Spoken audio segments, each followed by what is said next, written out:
Today on the Everything 80s podcast, the story of Rubik, the amazing cube. On a mysterious night, Rubik Cube appeared, bringing happiness. Rubik Cube has changed everything in our lives. He's colorful, magical, lovable. Rubik is our friend. Rubik, the amazing cube. Hello, my name is Rubik.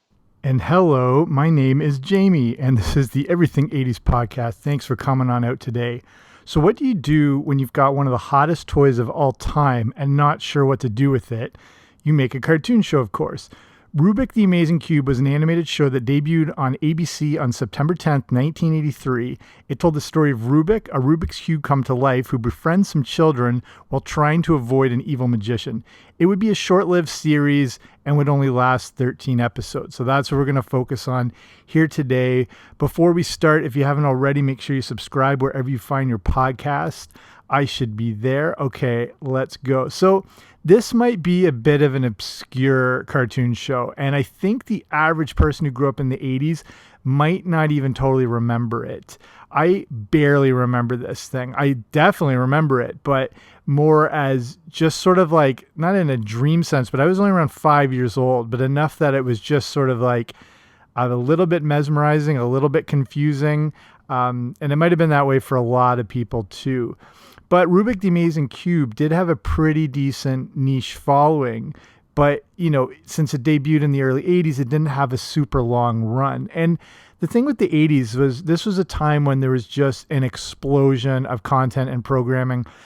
So it was really hard to stand out among the big juggernauts. Of course, that would be, you know, G.I. Joe and Transformers, but it was worth a shot. Rubik the Amazing Cube started out actually as a combo show with the Pac-Man cartoon, but then would become its own standalone show a few years later. It's hard to build an audience that way, but, you know, this is just a look back on an obscure show, but one that was a bit ahead of its time, actually, and may have paved the way for more Spanish-based programming, which would come down the road, like, you know, to things like Dora the Explorer. So let's take a look at a cartoon that was actually based on a Rubik's Cube, Rubik the Amazing Cube. And we, of course, have to start with the actual history of the Rubik's Cube. And the Rubik's Cube is not only one of the best-selling toys of the 80s, but of all time. I had no idea how big this thing was. We'll get all into that. So in case you've been stuck in a biodome for 50 years, the Rubik's Cube was created by Erno Rubik, who was a Hungarian inventor, architect, and professor. He had been a long champion for science and education, which he continued long after the success of his famous cube. Rubik was a professor of architecture at the Budapest College of Applied Arts from 1971 to 1979, and he would come up with designs for various three-dimensional puzzles. During this time, he came up with a prototype for the Rubik's Cube that was designed as a task for his students to work on. The patent for it was put through in 1975, and the focus for the cube was to help students become more aware of all the possibilities of space alteration of objects, with the intent to change their thinking when it came to architecture. If you look back at, you can Google image the original like Rubik's Cubes and the prototypes. It looks bizarre because it was basically just started as a bunch of blocks of wood and rubber bands and was meant for his students to use to create different designs without the whole thing, you know, falling apart.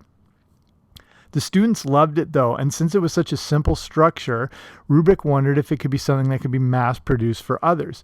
The first commercial version was made in Hungary and was called the Magic Cube before it was licensed to American toy company Ideal Toys. They would rebrand it to the Rubik's Cube and release it to the public in 1980. And I never realized the Rubik's Cube was an 80s item. I don't know why. I always thought of it as something that went back to the 60s and stuff like that, but it's a straight up 80s item. So the process from prototype to mass production had taken 6 years, but you obviously know what a Rubik's Cube is, showing that, you know, you have heard of it, which shows the worldwide success it had. And this success happened almost immediately.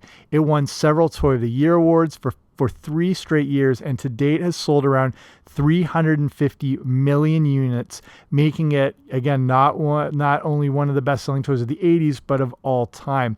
It was so big when it came out that 3 of the top 10 books on the New York Times bestseller list were books on how to solve the Rubik's Cube. It was huge. And that leads us to a cartoon show. So let's look at how this whole thing came about.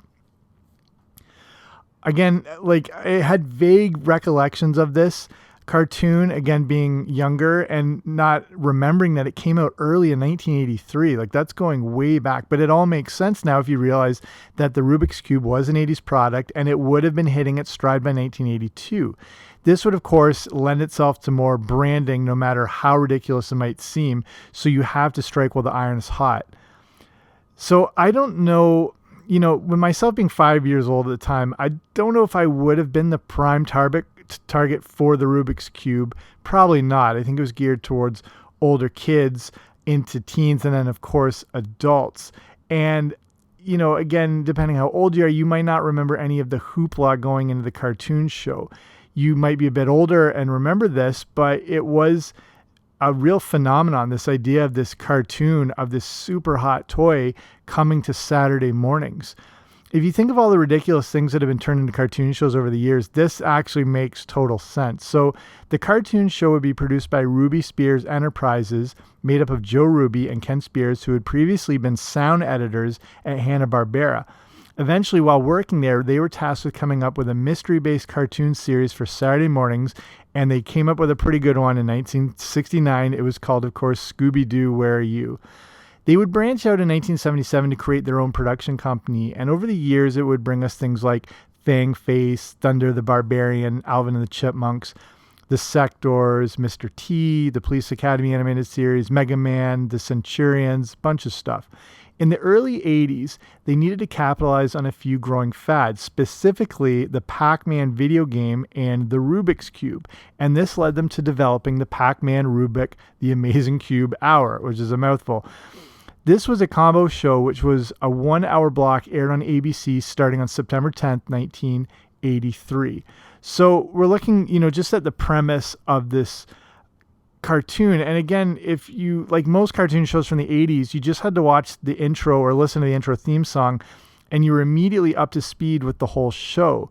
This was important for shows to include this, real exposition at the start, as it leads to a very low barrier of entry, and even an unfamiliar viewer could jump in at any point and know exactly what was happening. It could help in avoiding having to worry about story arcs or specific character developments. You could jump in at any episode, during whatever season and be able to pick it right up and know exactly what's happening. With Rubik, you just have to get on board with its premise. So Rubik falls out of the stagecoach of an evil magician and ends up connecting with kids Carlos Lisa and Reynaldo Rodriguez. Their goal is to keep Rubik away from the evil magician, who will no doubt use him for evil purposes, like whatever evil you could do with a Rubik's Cube anyway. The magician's issue is the main cornerstone, like the issue of him trying to get Rubik. That's the whole premise and cornerstone of the show. It's basically the Frosty Christmas cartoon, if you think about it. There are other episodes that deal with, some regular situations involving kids and whatever, but it always comes back to this magician trying to get him back. Okay, here's Rubik himself. It's hard to characterize Rubik because he seems like part superhero, part alien maybe. He could probably, join the Avengers if it was really pushed to that, because he has a lot of amazing abilities that is showcased over the show, including telekinesis, changing size, changing the size of objects, changing people into animals, shape-shifting, teleportation, and even time travel. So these are just a few. And honestly, it's kind of like if Doctor Strange and Orko from He-Man had a baby. He's actually designed a bit more on a Smurf, as the Smurfs were also super hot at the time. And without knowing how you could make a Rubik's Cube into a sentient being, they had to kind of adopt that style. Like, what is a Rubik's Cube come to life going to look like? Is he going to be 6 feet tall? Is he going to be one giant cube? Is he going to look like, like the size of the Kool-Aid Man? They just went with what was hot, and that was the Smurfs. There's also nothing known about Rubik's origin or his age, but one fact is he loves junk food. He also loves Saturday morning cartoons, and he loves roller coasters, basically me in cube form. I think the idea, like with him loving junk food, was they had a lot of sort of foresight if this thing was going to be a hit, that they would be able to tie in a lot of commercial branding with other junk food companies, which kind of go hand in hand with advertising and cartoons. They also borrowed a lot from Scooby-Doo, and the shows would be based around Rubik and the kids, again, foiling the magician, foiling some form of crime, solving mysteries, that whole shtick. Rubik also couldn't use his magical Yoda powers unless he was fully solved or had all his colors lined up properly. If he got even slightly out of alignment, he would lose his powers, and Carlos would have to act quickly to solve him to restore those powers. So how did this show do? Again, like I said, cartoon debuts in September 1983, but only lasts 13 episodes. It had, as I was mentioning before, a ton of hype built up around it. And this always happened each year. I don't know if you remember this. They would do a Saturday morning cartoon preview special showing you the upcoming shows for that year. And this event was super hyped if you were a kid anyway. That year's preview was hosted midweek by Dick Clark, of all people, and got kids pretty excited for a combo show of Pac-Man and Rubik's Cube. This was something that I totally forgot about. So I was like looking back and all this and remembering this midweek sort of like going into primetime special, which would showcase everything. And this was just like required viewing if you're a kid in the 80s. But like I said, 13 episodes, that's it. By December 1983, it was over. And then surprisingly, returned a few years later, airing as a standalone show, this time without Pac-Man. That rerun season would go from May 4th to August 31st, 1985. I'm not sure if it had built up a little audience or they were giving it, one last kick at the can, but that rerun season was as far as the show would go. What is interesting is some of the voice talents that were recruited for this cartoon. The first is, of course, Rubik himself, who is voiced by Ron Palillo, aka Horseshack from Welcome Back, Kotter. So, but to achieve that bizarre voice of Rubik, they had Palillo speak very slowly and then sped up the track, also raising the pitch to create that kind of alien and definitely disturbingly creepy voice. Other notable voices included Michael Cicito, who starred on St. Elsewhere, and Michael Bell, who provided the voice of Reynaldo.